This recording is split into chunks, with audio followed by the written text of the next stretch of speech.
Okay, so here we are.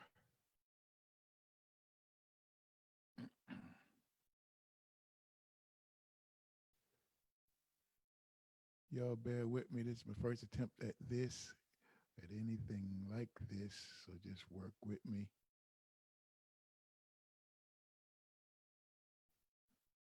Okay. So my name is Paul Atlas. I'm the pastor of Amanah AME Zion Church in Knightdale, North Carolina. And I wanted to just do a little video, a series of videos to just show folk the process of creating, I call them cyber choir videos. I'll explain a little later in the video why. Uh, so let's just jump right in. This I want y'all to go step by step with me through this process. All those who are interested.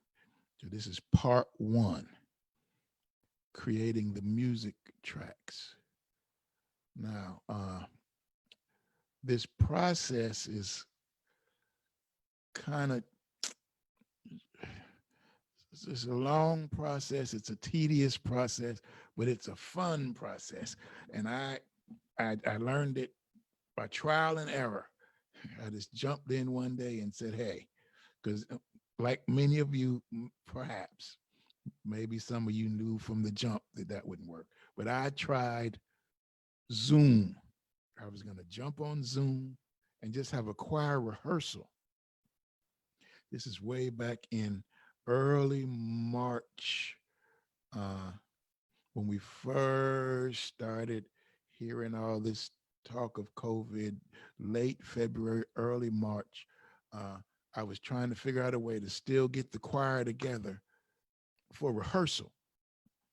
And so we tried Zoom.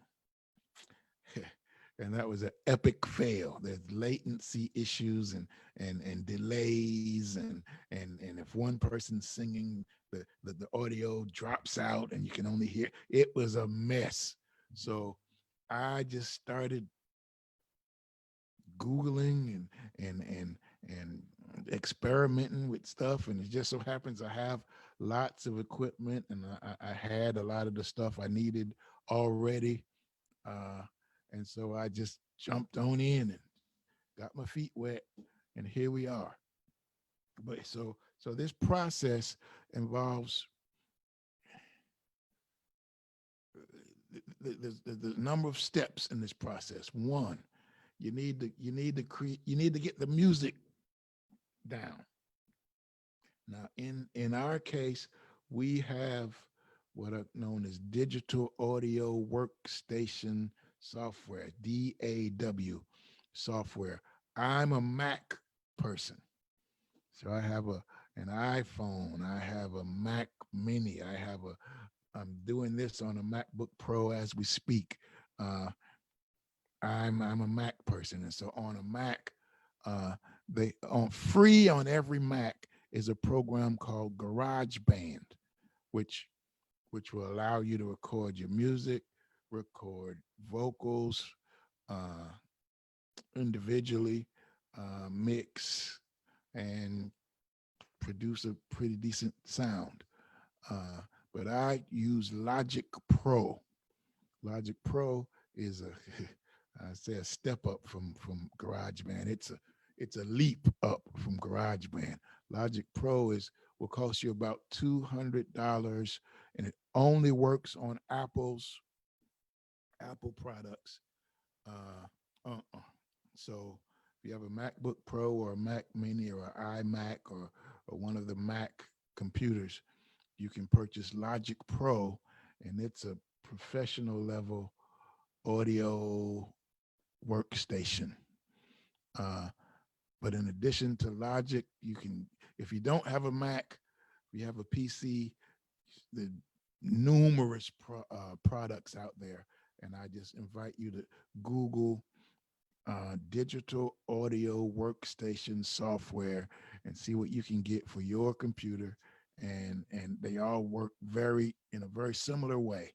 There's There's Steinberg, Cubase, there's Pro Tools, there's Ableton Live, there's lots of them. Some of them will even give you a 30-day free trial. So, so step one of this process is to get your music recorded somehow. Even if you don't want to go that route, you could just get the musicians at the church together, have them socially distanced, have them play the music to whatever the song is that you want to do your video to. That will work. You you record them playing the song, and you can video them as well if you want them to be included in the final video. But you need what you need to do at the end of this process is have the song played, an instrumental of whatever it is you're going to record, laid out exactly the way you want it, because you can't start the process and then decide later, oh, it would have been good if she had sung that verse one more time. Once you lay it out, is you're stuck with your arrangement. So get your arrangement straight, get some musicians to play it however you want to do that. I'm gonna just demonstrate what we're doing with Logic Pro to get our latest song, which is Angels We Have Heard on High, uh, done. So I'm going to share the screen here in just a minute.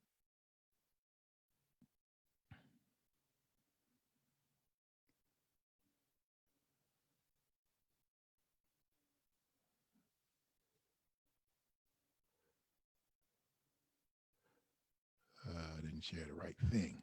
I need to share that. Okay.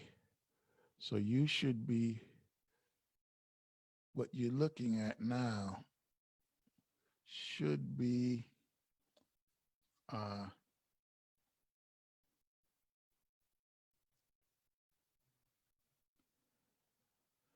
the interface for Logic Pro. And I'm just going to take you step by step. I'm going to eliminate some things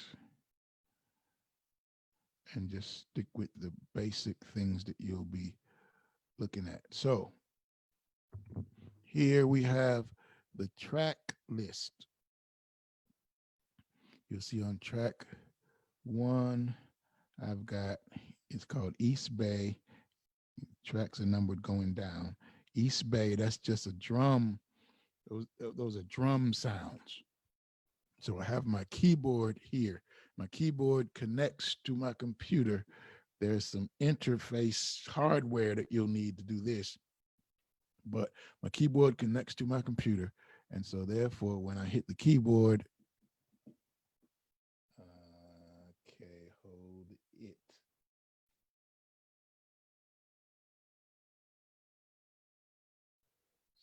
Something has gone awry here. Okay, there we go. It was on mute. So when I hit the keyboard, right, so I can actually,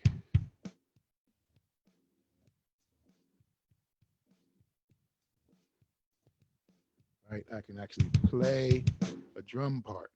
So the first thing I needed to do for this Angels We Have Heard on High, uh, and I'm doing this like they do those cooking shows. The food's already been cooked. I'm just going to take you back through the process of of how I got there. So I've already pre-recorded the song, and I'm going to show you step by step how what I did to get there. So the first thing I did, I created track number 1, and I pulled up East Bay drums. That's just one of the drum sounds that you can choose from. And I recorded. I'm going to hit this thing that look like headphones that will solo this track. So this is the first thing I did. None of this other stuff was down here yet. And I just put in something to give me the tempo of the song. So there we are. That's the tempo for Angels We Have Heard on High, the arrangement that we're doing. Once I had the tempo straight, I came back down here, and I'm going to also solo Steinway grand piano. I have a Steinway. Anyway, so there's a host of different types of pianos, Yamaha grand, Steinway, just all kinds of different piano sounds in Logic. You just pick what you want. So this time, when I click this track and I go to the keyboard, right, those are piano sounds. Whereas when I was up here at East Bay, those were drum sounds. Now I'm playing piano. And so I recorded the piano track to Angels We Have Heard on High. Here it is.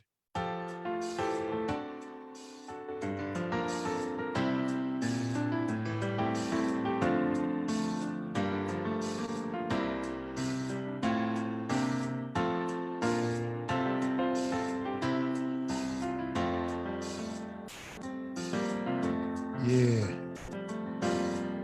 Okay. So that's the piano part. And I laid it out for the entire song. Then I went back and I said, I need a bass line with that. So on the next track, I created a bass, and I'm going to solo that one along with the, in fact, I'll just play the bass by itself. Here's the bass line. And notice when I'm on this track, right, the keyboard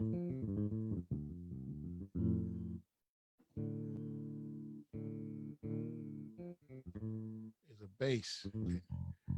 And so here's the bass line. I just played it in and recorded it.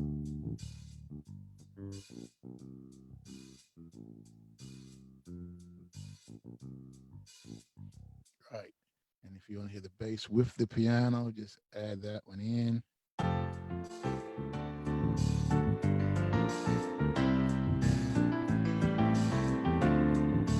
Yeah. But what's missing is the drums. The drum track needs to be in there. So what I did, I'll kill the piano. I needed a drum track that would lock in with what the bass is doing. And if you notice, the bass is boom, tap, boom, boom, tap, boom, tap, boom. So my drums can't be tap, tap, it just doesn't match. So I had to create a drum track that would lock in with the bass line. So here's, I'm going to eliminate that East Bay timing track, because once I get the drums in there, I no longer need that.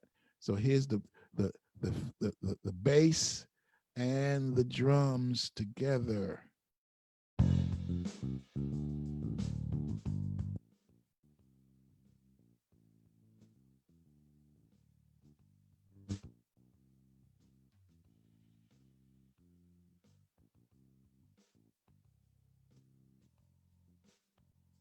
If you want to bring the piano in with it.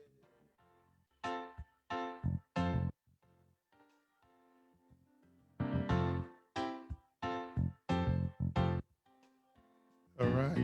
And just to add a little spice, I added in a percussion track. So here's the percussion track by itself. This is the Latin Isabella. Looks like I got a little conga player over there in the corner. All right. What does he sound like with the drums?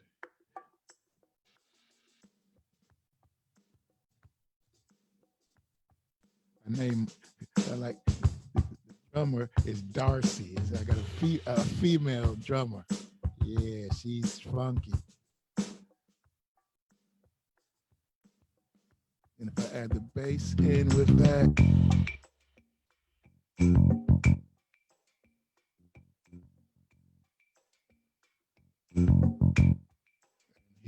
basic piano.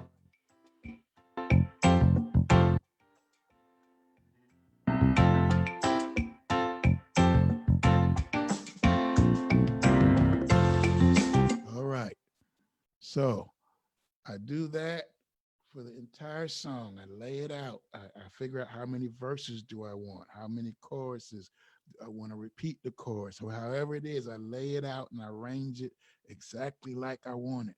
And you can cut and paste. Once I get a verse right, I can cut, copy, and paste it over there the next time. So for example, up here, this is labeled, this is the intro. This the first 8 measures were the intro. Then it goes to the verse. So this section right here, let me take this solo off. The highlighted section is the verse, right? And then we get to the chorus. The chorus was from measure 17 over to measure 31 was the chorus. And then the verse comes in again. So rather than having to record the entire song with the entire verse, I can just play the piano part for the verse, copy it over here. And the way I have this song arranged is an introduction, verse, chorus, verse, chorus, another verse, another chorus, repeat the chorus on out. And so that's the arrangement of the song. And now that probably would take a little while to get everything just like you want it. In fact, it doesn't have to be just like you. Every intricate musical part doesn't have to be just like you want it. What you need to make sure with this is that the arrangement is just like you want it. Because I can come back in and change what I played on the piano and how the bass hit or the drum roll or fills or any of that. I can change that later, but the arrangement needs to be right. So I have the arrangement pretty much where I want it. So the next thing I need to do, and then we'll end this video, is get the choir parts that they're going to be singing. Because see, look, in a pandemic, I can't have choir rehearsal. Not the way we normally have it. So here's the good thing about Logic. See where it says soprano, alto, and tenor? I'm going to solo. I'm going to hit the headphones. That means I'm soloing soprano. So the first verse I have it arranged is a solo. I didn't have to do anything with that. But when the choir comes in on the chorus, here's what the choir is going to be singing. And I picked up a sound called, what is the sound? Church choir. And it's just a sound of some oohs so they can know their notes. So here's the soprano part.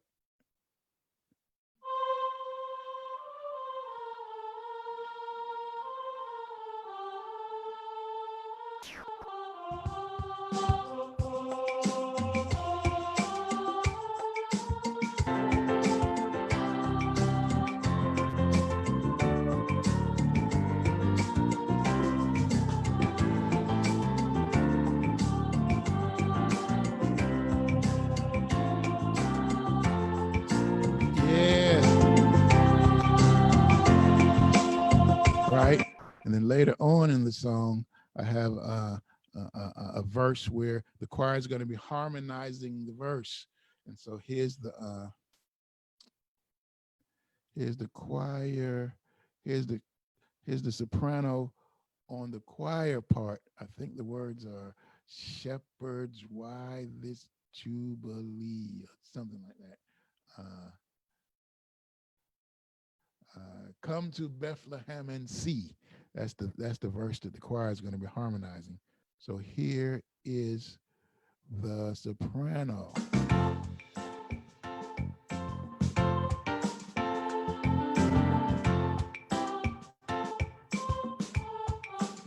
Right?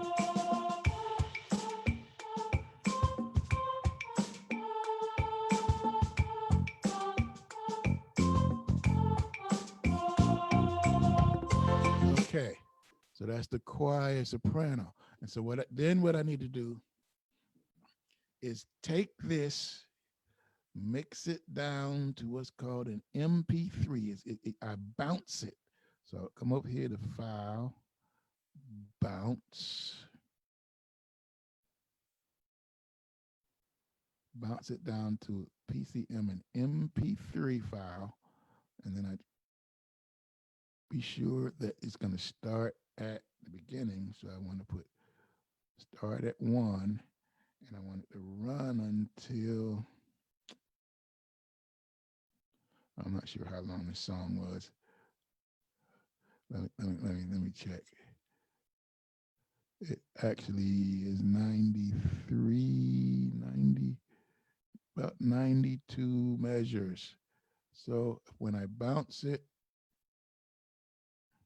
come on and hit bounce, I would go from 1, it's already set for 92 to end.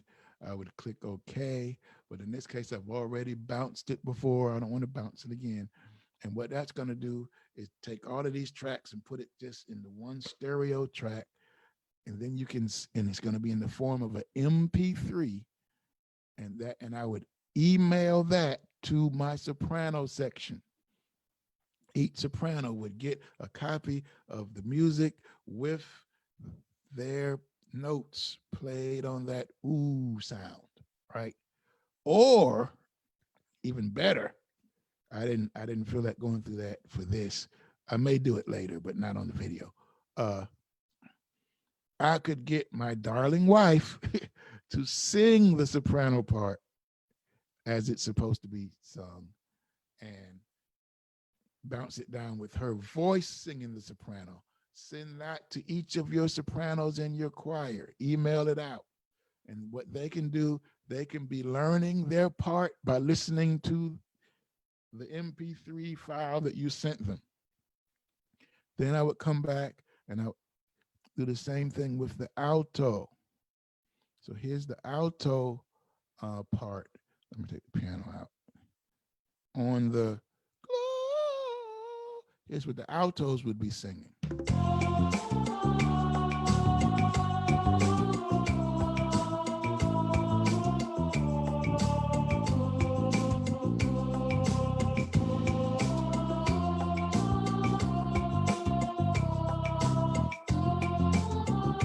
Right?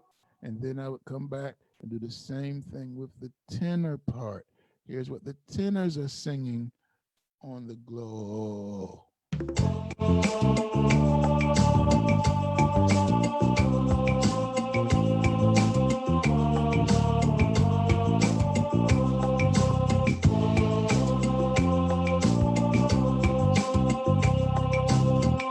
All right. And when you may be wondering, what does that all sound like together? Here it is. I'm going to take the bass out.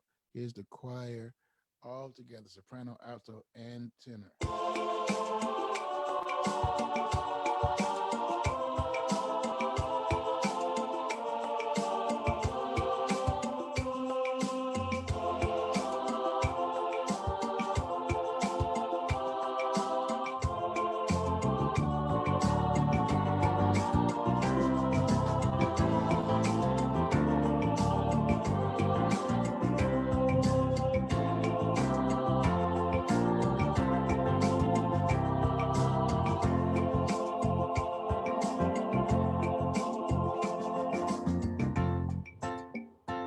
Right.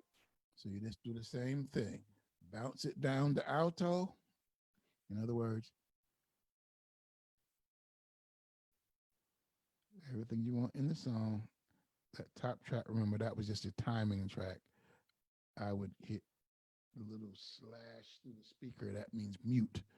So I'm muting that timing track. I'm keeping it just in case something happens crazy, but I don't need it. So I mute that, keep everything else unmuted.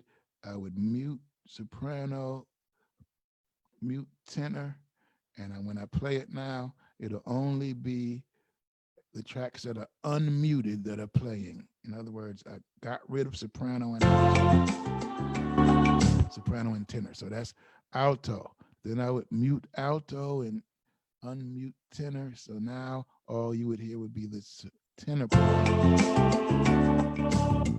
Bounce it down to its soprano track, bounce it down to an alto track, bounce it down to a tenor track, send the altos their part, send the tenors their part, give them a deadline, know this by such and such a date, right?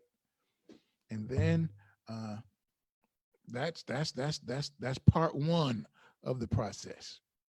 Let me end the sharing of the screen. In fact, I'm just gonna let this kind of play in the background while I go out. I like that. That's a little funky Christmas. Okay, so I had mentioned at the beginning that this was a creation of a cyber choir video. And I just want to just for a minute, for my pet peeve. I was having a discussion the other day with some other preachers, and we were talking about virtual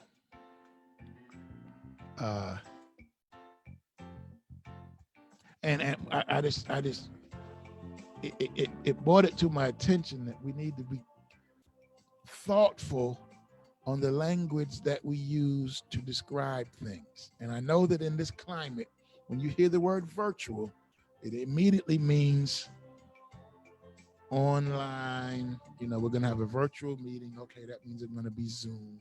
It's going to be on Zoom or Cisco WebEx or Microsoft Teams or something. It's going to be an e-meeting, electronic type meeting, right? With technology. And that's wonderful. But that word virtual, hear me real quick.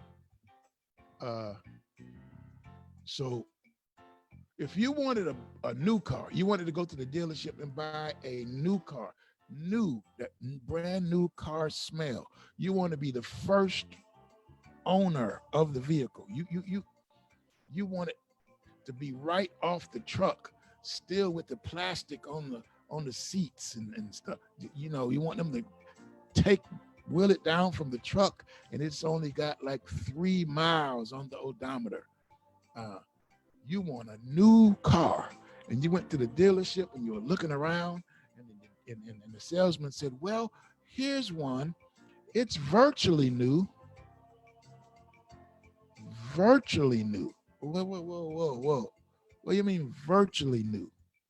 Virtually new means almost new, just about new, but not quite new. Am I right? It looks new, it smells new, it could pass for new, but it's not really new, it's almost new. Virtual means just that. Virtually new. Almost the real thing. Right? And so we got all excited about the new vocabulary that we're using in this season. And I'm going to have virtual worship at my church. Well, wait a minute.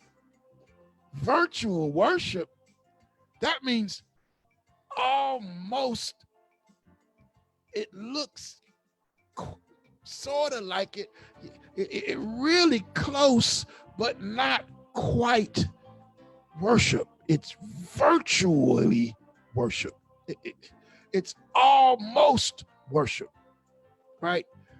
And so when I first started this choir video stuff, I was caught up in it myself. I said, yeah, this is a virtual choir video. This is the Amanah virtual choir. Well, wait.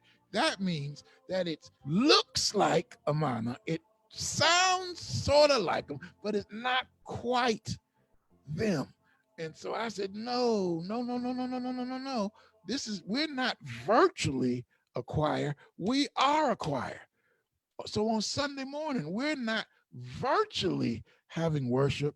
We're having worship for real. We might not be gathered together in the same space, but that doesn't mean our worship is only almost. So just, If you decide to keep using the word virtual, knock yourself out. I'm not going to judge you. For me in my house, look, we are having cyber worship and worship. Well, we're not having virtual worship. No, our worship is for real. Okay, there we go. That's my rant for the day. Uh, I'll be back with another video probably before Thanksgiving, maybe. That's going to show you. Say this and then I'm going to shut up. When you've sent these MP3s to the sopranos, the altos, and the tenors, right? What they're going to need to do once they learn the song is video themselves singing along to the MP3. The only catch is if they use this phone, they're going to have one device to play the song through, have headphones that they're listening to the music from that device, right? And then they're singing and they're videoing themselves using a different phone to video them, because the only sound we want on the video is their voice. We don't want them to send me a video where I hear them singing and the music. The only thing I want on the video that they send me is their lovely face, and I want to hear their voice. I don't want to hear the drums and all of that stuff. I have that. And the reason for that is I want to be able to isolate their voice so that I can mix levels later, right? And so on the next video, I'm going to show you what to do when they email you back their videos, and you have to put them in position in the final video of your cyber choir. So stay tuned. Be on the lookout for another video coming, part 2, how to assemble and sync up the videos for your final project. It's been a pleasure. Uh, and if you have any questions, if you would really, if your church is interested in doing this, feel free to contact me at amanahchurch@gmail.com, and I'll get with you and we'll work something out. Maybe I can come maybe we can either do a Zoom one-on-one, or maybe I can come to your church or something. We'll work something out. But the key is let's stay safe in this season. But while staying safe, let's not get content to just do the same thing we've been doing. Don't let us settle into a normal into this season. Let's still be stretching it out. So if you're interested, just hit me up. I love you. Thank you. Goodbye.